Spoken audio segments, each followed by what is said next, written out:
Un vendeur ambulant qui s'immole par le feu en décembre en Tunisie, une jeunesse diplômée sans emploi, une classe politique taxée de corrompus, prémisse du printemps arabe. En janvier, l'inamovible président Ben Ali est chassé du pouvoir. Le grain de la révolte est semé, mais personne ne se doute encore qu'elle se propagera en Égypte. Pourtant, la colère des populations couve aussi au Caire depuis plusieurs mois.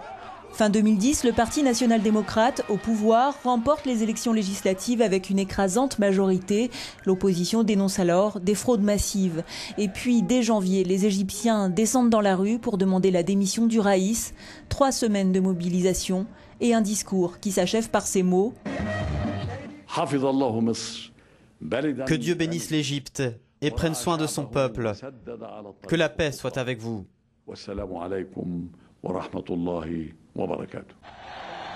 Les mots de la fin qui résonneront longtemps.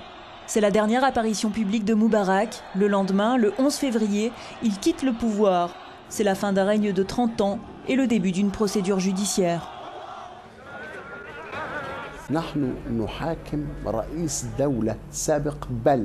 Nous jugeons un ancien président, issu d'un des plus grands pays arabes. Pour la première fois dans le monde arabe, un ex-dirigeant fait face à des accusations dans un prétoire. Et ce n'est pas n'importe quel dirigeant. Le président égyptien a été un pharaon courtisé pendant 30 ans par les Occidentaux.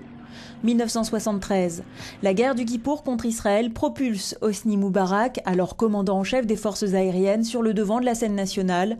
2 ans plus tard, il est promu vice-président de l'Égypte. Après l'assassinat de Sadat en 81, Hosni Moubarak, peu charismatique alors, prend les rênes du pays.